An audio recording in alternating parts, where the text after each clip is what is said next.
Nations Youth. Come on, let's give a round of applause for our panelists tonight. There we go. Come on down. Amazing, amazing. Amazing. So good. So good. Wow. Man, you guys know how to honor some people. Let's go. Hey, so good. Worship team, thank you guys. We're going to jump straight into it. I want to start. Some of these guys, you know, we know some of you really well. Some of you have fresh face. Why don't you go and just say who you are and a little bit of fun thing about you. We have some photos if you guys want to throw to them. But I'm going to throw over, just to keep it interesting, to Shannon first. Why don't you share what your name is, something fun about yourself. Hi, my name is Shannon. Hi, Shannon. Something fun about myself. I really need to pee right now, but we're just going to see how it plays out and we'll be okay. Something fun. I love the risk. I've eaten frog's legs and I liked it. Wow. Kind of tastes like chicken, but a lot of bones. Too much bones, though. That is fun. Yeah. Is that good? That's great. Yeah. And you just, let's bring a bit of context to, because we're talking about dating tonight. Yeah. Talk us about your family, single, married situation. Who is this? Who is these people? Those are my siblings. No, that is my family. That's my beautiful wife, Tamara, and my daughter, Shiloh, and my son, Caleb, who's currently 3.5 months old. Wow. How long have you been married to Tam? 8 years. Well, everyone go, aww. Give a round of applause to Shannon, everyone. Amazing. I want to throw over to Lauren. Can we give a massive round of applause? What an honor it is to have Lauren Dusting with us tonight. Amazing. Lauren, why don't you tell us something fun about yourself, who you are, if you're single, dating, where you're at. Over to you. So, is it on? Yeah, great. Check 1, 2. So I am nearly 32, Woo. which is awful to admit. You never think you're going to be that old, but the day comes. Here we are. I am married. I'm married to a guy called Grant, my dream guy. Oh, Shout there out he to is. Grant. He's a And rad he dad. Is a dad. And we've just had our first baby, little Esther, who's 8 weeks old. Oh my So goodness. super fresh. She's in that room back there as well if you want to see her later in the night. Everyone, run into the parents' room if you want to see a baby. No, please don't. And fun fact, so I thought about this. The first thing that came to mind was, I know I look like super white, but I'm a gangster on the inside. I know it's hard to believe, but You're a gangster I'm a Aussie. gangster. I love R&B music. Give Wow. me Drake, give me Snoop Doggy Dogg, any day. Get it. Oh my God. Wow. Give me DJ Khaled, I love it. Not Wow. the words, not necessarily all the words, but the beat is so good. Who did not expect that? That is amazing. Yeah, just keeping it A fresh. part of me wants to start a rap song and see if you can finish the lyrics, but Possibly. we'll come back to that if we've got time. We're going to throw over to our end panelists. Everyone give a round of applause for Celine Thierry. Now, a lot of us know and love Celine, but Celine, why don't you share who you are, something fun? What's your dating situation like at the moment? So I'm Celine. I'm 21. I don't feel like I have any fun facts about myself because most of you already know me. But I guess I'm on the cams team. So I do cameras at church. Get it. Daniel Page told me to share that because not a lot of people know that I do cams sometimes and it's gangster. It's super fun. And I'm single. And I'm ready to mingle. Hey. As the label man said. And this is my family. This is literally my instant family. Like my brothers and sisters. So I'm the youngest of 4. My eldest sister is turning 40 next year. I'm 21. You do the math. So this is my family. I have 7 nieces and nephews. One of them is missing because she wasn't born then. But yeah, that's my fam. Yeah. Most of you know Jaden. Yeah. Oh, at the back. Is Jaden here tonight with his AirPods? No. Okay. We don't talk we about won't that. go. Great. And there's Celine with the bucket hat on in case you're Yeah. struggling. It's a bit of like a Where's Wally because there's just so many people together. We all look the same. It did take me some time, but there she is in there. Give it up for Celine, everyone. Thanks.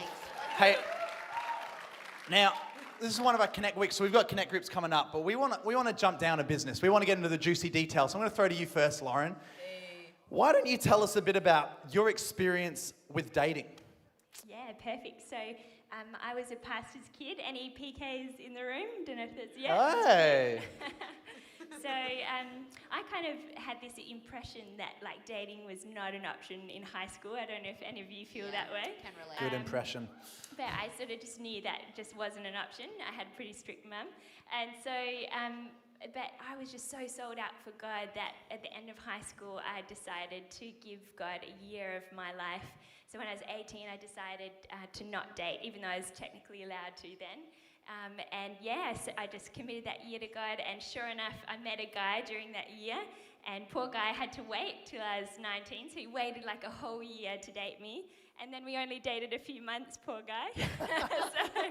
And then I realized that he just wasn't right, and then long story short, few boyfriends, few tears, few years later, I was about 25, and I was, watching all my friends get married, kind of falling off the wagon like one by one, and I just was really, really wanting to meet the right guy, and it was definitely the greatest desire of my heart at that stage. And I remember one night I was out walking, and I just sat down by the side of the road and just cried out to God, and I was just like, God, I really want to meet the right guy for me, and I'm trusting you. I've said no to these guys that I didn't think were right for me. I'm not settling, but I trust you. And I felt like it was the first time I actually fully, completely trusted God in that area, and I gave him the reins, and really it was an exchange. And people say, like, just let go, just trust God, but you actually do have to hand it over to him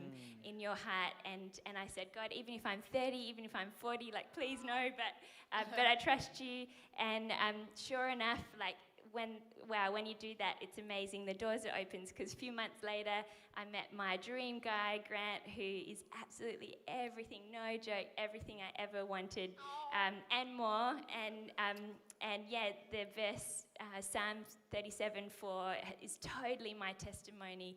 Find your delight in the Lord, and he'll give you the desires of your heart. That is completely my story to a T. Like, I cannot tell you how faithful, how kind God has been when I've put him first. So, come on, let's give a round of applause for God's faithfulness. Come on. I want to ask a second question for you, Lauren. You mentioned that you were 25 when you met Grant, if I'm correct. Now, in the church kind of context, that can seem quite late, By 25, it almost seems like everyone's got their partners. And you also mentioned that you had a few boyfriends along the way. So what made you choose to be single for so long? Because it sounded like you had some options there. What made you decide to say no and to stay single? Yeah, great question, Matt. So I would say that, definitely it was a choice in that I didn't want to settle, but it was definitely a desire of my heart. And I think I just wanted to put God first, and I wanted to be set apart for him. I felt the call of God in my life. I don't know, it might jump into a question you have later, which go for it. I hope mesh that's them together. Okay, but I'll mesh them together. Basically, particularly with the first boyfriend, look, on paper, like resume, he was perfect and absolutely great guy, was a Christian, but I felt like I was the spiritual leader in that relationship. And I just felt this fire of God burning in my heart, and I just wanted to live wholeheartedly for God. And I just wanted to run full-heartedly after his call on my life. And I just knew that deep down that guy wasn't going to help me do that, and he wasn't going to be the one that I needed to help run full on for God. So, I literally remember the moment, like sitting on my staircase at home, and I was just crying with this power of God that was on me, just literally like burning me up. I don't know if any of you've ever felt that, when you feel the fire and the power of God, because you feel him asking you to give your life to him, and it was in every area. And so I just decided in that moment, I'm not going to settle for less than God's best, and I'd rather be single than be with the wrong person. Wow. So. Oh my. Can we give a round of applause? That's amazing. Oh my gosh. I'd rather be single than be with the wrong person. I feel like I'm sitting with the Apostle Paul right now. You're amazing. Yeah. There's a reason we call her Sheezers. That's a great name. Is that true? People used to call you Jesus when you... Yeah, used to, yeah. I think it's the anointing must have rubbed off a bit. No, I think they used to. If you walk past Lauren tonight, just say, hi, Jesus, and that would be great. Anyway, we're going to move on to Celine. Celine, obviously we know you. How old are you? You're 22 years old? I'm turning 22 in November. 22 in November.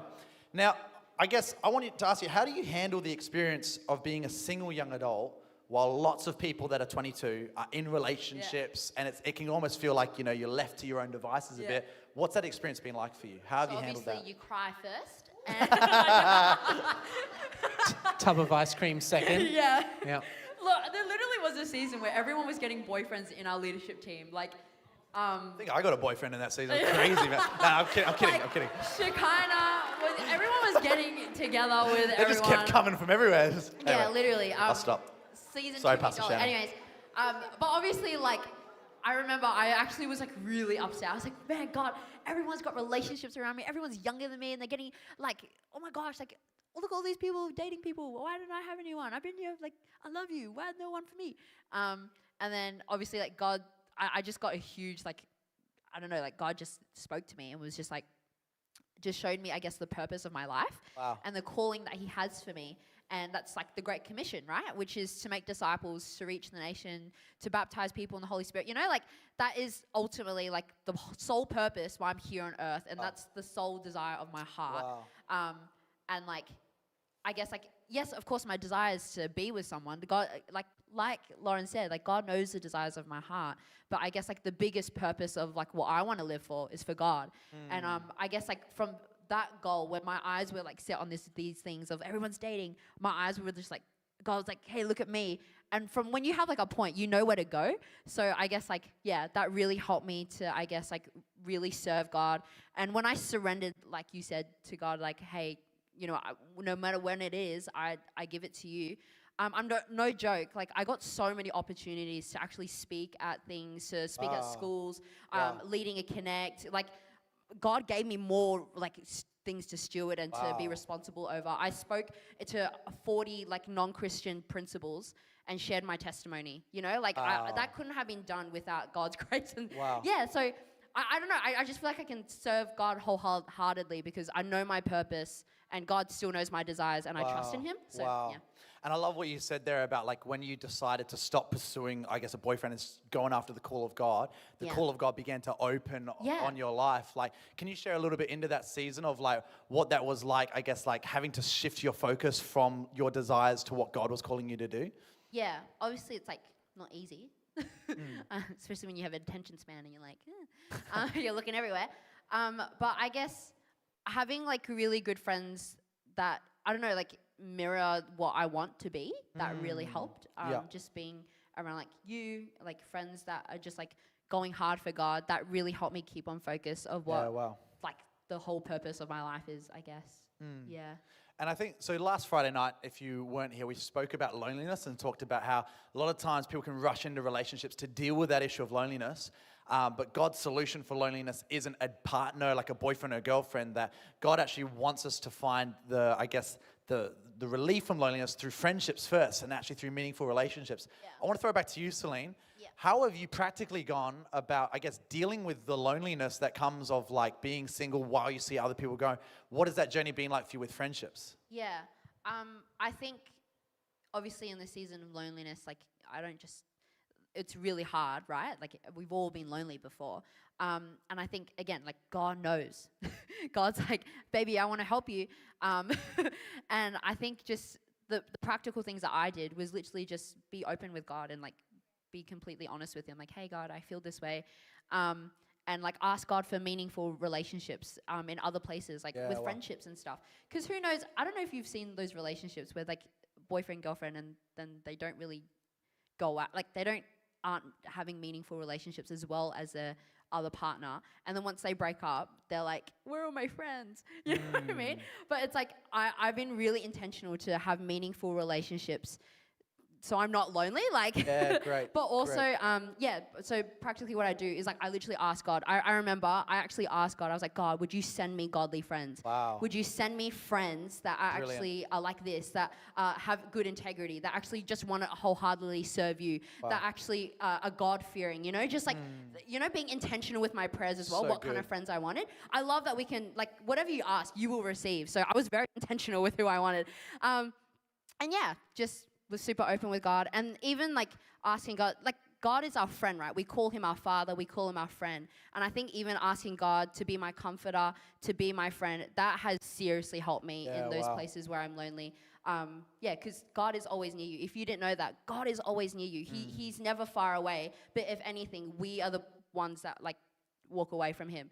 So I think just my awareness of like, I'm not lonely. Like God is with me has really, really helped me Yeah, in my wow. seasons of like loneliness. Amazing. Can we give a round of applause for Celine? That was awesome. So I love that. Yeah, pray to actually ask God for friends. And I think, if you're listening to this tonight and you're hearing about dealing with loneliness, finding like real friends, and maybe you're like, man, what do I need to do to actually get Christian friends? I think doing exactly what Celine did. Start by praying and asking God, send Christian friends my way, and watch how people start coming to you, because we serve a God who answers prayers. Amen? Hey, I want to throw over to Pastor Shannon. Pastor Shannon, last week we spoke about being unequally yoked. And if for those that weren't here, it's unequally yoked is when you're tied or together with someone that's not a Christian, and the damage that can do. I want to throw over to you and ask, have you ever had a time that you've been either in a romantic relationship or a friendship with someone that was unequally yoked with you, and how did that affect your walk with God? My heart's like pumping out of my chest right now. I actually feel really nervous. I think just before I answer, I think I feel the weight of this, like in that these choices that you make genuinely affect the destiny of your life. Like whether you step into all that God has for you or you get distracted doing other things. Yes, in answer to your question, yes, I did. There was probably 2 of them actually, because I wasn't smart enough to learn the first time. But no, I was first year out of high school, and there was a girl that was still in year 12 that I really liked, and she really liked me. And I knew better. Like I knew like I felt like I was kind of ready to date, but I also knew she was in high school. So I said to her, look, we're not going to date. And look, she would call herself a Christian, but she wasn't really going to church, really wasn't sold out for Jesus like I actually really wanted to be. And so I told her, okay, well, no, we won't date, like we won't go there, but really just blurred the lines of friendship. And you could say we were friends, but we really weren't, in terms of like, I wasn't friends like that with any other girls and stuff. And so how did that impact my relationship with God? Well, I think there first and foremost was this compromise. Like I already know that like this isn't the best choice for me or for her, but like just that compromise. And the reality was, because she didn't carry the same convictions as I did, as I should have been carrying, to her, you could say, oh, we're not dating, but like she wouldn't care if it did seem like we're dating, because she just wanted to be with me as opposed to really serving and loving Jesus. And so, yeah, I guess what happened was me kind of leading her on and stuff. And when I sort of realized what I was walking in wasn't fruitful or healthy for me, I kind of broke that off. And that just really broke her heart. And not the fact that she wasn't walking with Jesus means she didn't turn to Jesus and really get a healing and his comfort from that. And so she well and truly then wasn't walking with God at all after that. But yeah, I guess in answer to your question, the impact on my relationship with God, I think as the girls had kind of alluded to with their prayers and stuff, my focus just became like God was here and she was here is kind of like this. Yeah, right. Like, God, but you, but, and this whole reality of like, a divided heart in a sense. Yeah. And like, I guess at the end of the day, like all that God had for me, I wasn't stepping into it because I was partially in, and those times when I was looking, I was, God, I love you, I'm all for it. But then, this actually feeds something in me right now that kind of makes me feel a sense of connection and closeness with someone, and makes me feel loved, and I like that too, And so, I don't know, does that answer the question? Nah, that's great. A follow-up question to that is, I guess, either for the one after high school, or you mentioned there was another girl that was a non-Christian that you dated. How old were you during that time? Year 11. Okay, year 11. And so were you a Christian at that time? Yes. Now, in either of those times, did you have a leader at church or someone from church saying that you shouldn't date these people or you shouldn't date non-Christians? Yes. How did you go about justifying then? Because I think most of us have heard it before, but hearing it and doing it are 2 different things, right? Like, on a practical base, how did you justify doing what you knew people would said not to do? Oh, you silly boy, Shannon. In year 11, I suppose I just wasn't mature enough to recognize, okay, like, there's a reason why you're saying it. And my leaders were incredibly gracious with me that they shared the truth with me, but at the end of the day, they know I'm going to make whatever choices I'm going to make, and they chose to continue to love me even amidst that. And so when I did stuff it all up and really need some help, they were there for me, ready, and awesome. they weren't like, I told you so, but they were really ready to journey that with me. The second time around, I think it was just convincing myself of the lie that, oh no, we're not dating, so like it's okay. Right. Do you know what I mean? And that's that compromise that already, like, if you're compromising in little things like that, you play it out like how the rest of this relationship goes. Where else do you then compromise in the things of God and what He's called you to? Yeah. I love that you mentioned about the gray area of relationships, because I think we can respond to an altar and be like, yes, God, I won't date, I'll lay it down. But then when we leave that place, we have a relationship with someone that's not like any other relationship that we have with anyone else. Well, if there was someone in this room that's in a similar place and they feel like God's called them to singleness right now, or they feel like it's the wrong thing, but they've still got this friendship with this person, what advice would you give them to manage that space? It's a great question. I'd really encourage you to search your heart and do that with God and ask the question, why? Like, why do I feel like I need to keep kind of half opening this door, half going into that space? Like the logical or the understanding you knows it's not what's best for you. Like, so, okay, why? What am I? Is it just me feeding my flesh? Is it me feeling like there's a void in my heart of wanting to feel love, wanting to know that there's someone that really, wants my attention and wants to tell me how awesome I am? Like, because all of that comes from Jesus, like, and that's He's the only one that can fill that void in me, and that's for the rest of my life. Like, I am married, I do have a family, but it is never my wife's responsibility to make me feel fulfilled or happy or loved, or like, because she's a broken person too. She could never feel that, and she needs that, and so we both need to find that in Jesus. And so I think the whole thing of like, well, why are you so eager to date, or why are you trying to blur those lines? It actually comes back to where's your heart at, and where are those spaces where you actually need to let Jesus in and minister to those and bring a sense of wholeness, where you don't feel like, oh, I need this person, or when they want to see me, or when they send me those things, like you feed on that, but at the end it doesn't satisfy it, and so that's why you push the envelope more, and you need more, sure. and but you got to find that in Jesus. Awesome. Can we give a round of applause for Pastor Shannon? That was amazing. Can I do one more bonus question example? This is just for people out there. Let's say you're a Christian man, you're following God, and there's a non-Christian who likes you, and you know that you can't be with them, but they're flirting with you, and so they're sending you messages, and you're responding because you want to be nice, but at the same time, how do you go, or what's the difference between being a nice Christian and not being rude, but also obeying what the Bible says, that not being unequally yoked? It's hard. It's not like a straight, you just do this, and it's sort of like, because like we want to be kind to them, and I think the reality is though, like, there's a difference between what hurts someone and what harms someone. Right. When I had an issue with my appendix, the doctor cut me open, which really hurt, and removed my appendix, but that saved me from harm. Wow. And some things actually hurt us, but it's to prevent us from actually harm, right? And so sometimes you actually just need to be, I think, in love and in kindness and with a gentleness, actually say, hey, look, like, I'm sorry, but I'm not interested, and my heart is for God and whatever He has for me. Like, I think you actually have to be upfront and honest, and that's going to hurt them in the moment. But if you don't, you continue just to let them think that there's a chance, and they're pursuing more and more, their heart gets consumed with you.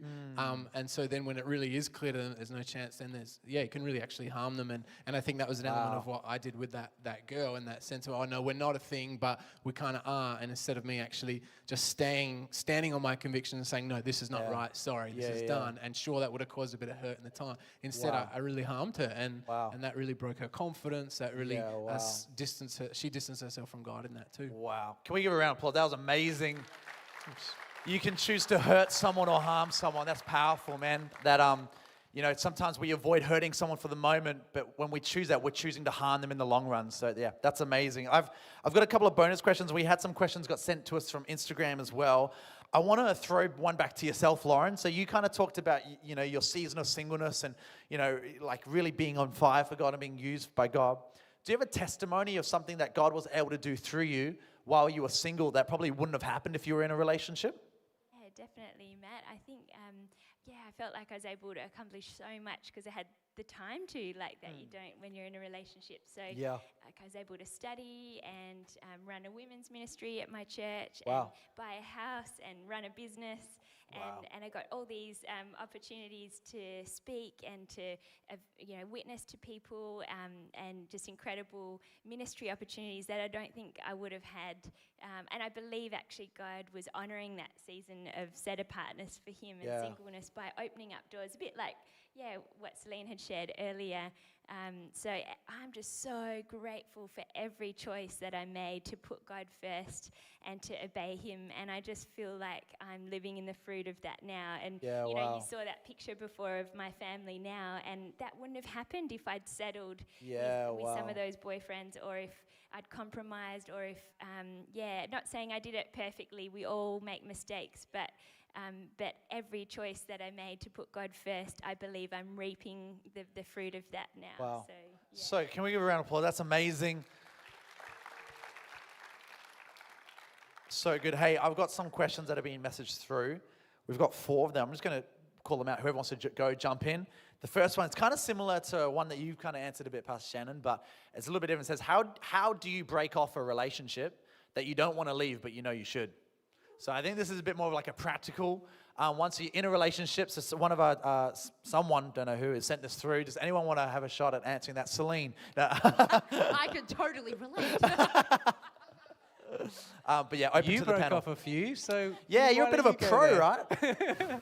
You're pro that's it. heartbreaker. Yeah, I love it. Wow. Yeah, oh wow.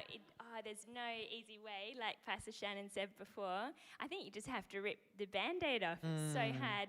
I'd encourage you, probably, I'm not sure where this person's at in their relationship, but it's better if you can, in relationships, I reckon, don't string it out. Like my kind of guide was I'd give it 3 months, and if I felt like they weren't right for me in that time, I'd hit the road. And I feel like that was a good amount of time to get to know someone, but not so long that you get completely intertwined with their life and it's too hard to untangle. Yes. So I think, I'm not sure where this person's at, but if they're at a point where they really don't want to break it off, it sounds like they may be already really connected to this other person, and it's so hard when you're at that stage to sort of untangle yourself from that. But yeah, I think there's no easy way around it. I think get some good leaders and friends around you that can pray with you, support you, also keep you accountable, so that when you do break up with that person, which you know you want to and need to do, I think the fact that you've even texted that question says that your heart's in the right place, and you know you're supposed to do this and you want to do it, but your flesh or whatever is kind of pulling you back. I think tell some leaders you're going to do it, and then let them keep you accountable, and really try not to text that person and communicate with them, because that's when it gets so messy. Yes. You know, when you start so good. keep going back to that. So Come on, round of applause. That was amazing. I just want to chuck something on top of that as well. Is, you might not be this person, but you might be in a similar situation. I want to encourage you, whatever God asks you to do, He'll give you the help to do it. And so if you're feeling that you need to break up, you got to trust that supernaturally it's going to be okay. Like, your heart's going to be okay. Sure, there's going to be pain. It's going to be difficult. It's going to suck. Yes. But there's going to be a supernatural grace and help from God to actually help you do it and do it really well. And so you can do it because you can do all things through Christ who gives you strength. And I love, Lauren, that you, in your dating, had a 3-month probationary period. You were like, your entrepreneurial brain was working even in your relationships. I love it. We now do that at church. Anyway, moving on to the next question. How do you know if they're the one? Wow, big questions. Me? Yeah, go, Pastor Shannon. No, I'm the one. I'll answer the question. A great way to do it is you have to actually know, you have to have a level of maturity in yourself in your own relationship with God to truly know who you are in Him, and I guess where you feel like God is calling you. Right. Because you guys talked about this being unequally yoked. If you read the NLT, it uses the word team. If you can't, because we're actually called to move as a team. Right. And that whole thing of it's almost like if you're trying to carry a wheelbarrow together, if I'm super strong and they're not, well, the thing's you're going to lose what you're called to carry. Right. Or you're going to be trying to carry all the weight, and then eventually you get exhausted and you say, stuff it. Or you end up just going at their pace or whatever. And so I think it's clearly knowing, like, what has God put in my heart, and where has He called me to be and to go. And in my mind, that, like, when you're at a level of maturity where you yourself are secure enough in your relationship with God and understanding what God's called you to, and which, man, when you're in high school, like, I had no idea who I was, you know, so like, true. and trying to figure that out. It really wasn't until I was probably at least 21 where I had some sense of maturity and really knowing who I was in God and that space. And so, like, otherwise, what happens is it just gets ugly and messy because, like, so for us, we lived in Cambodia for 5-6 years. When we were asked to go and plant that church, like, my wife is sitting next to me and she's like, heck yeah, like, let's go. Like, instead of like, oh, but no, I wanted to just stay in Perth and raise my family and you know, we were going to move to a farm. Or no, she was like, no, like, before we'd gotten married, we'd already had conversations like, do we even try to save up for a house? Because we know God's just going to send us out. And so, like, that whole sense of we knew both that we were called to this space. And, like, and that whole thing of team, like, it's team for what God has called you to do. And so, like, if God has called me to do an A, B, and C, I don't want to be pulled away from that because I'm trying to help her or pull her on trail. Come on, like, let's go, right? That's taking me away from what God's called me to do. Like, and vice versa. Amazing. So good. I've got one last one, and then we're going to go into connect groups. And I mean, open to anyone, but how do you know when God is moving you from singleness into a relationship? So it sounds like, how do you know when it's the right time?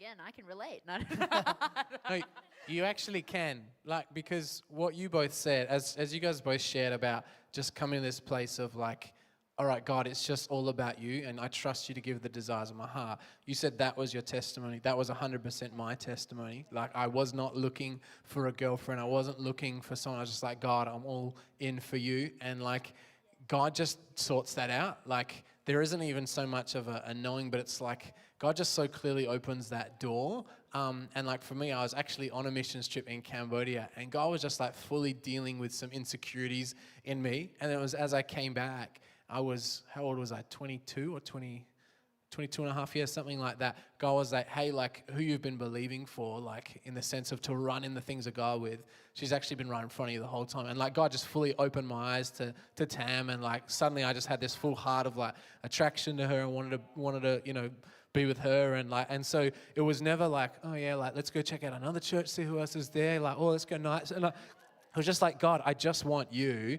and I'm so committed to serving you. Good, and He just sorted that. Wow. Yeah. Can we give a massive round of applause for our panels? You guys are amazing. Thank you so much. I'd love to invite you to head down.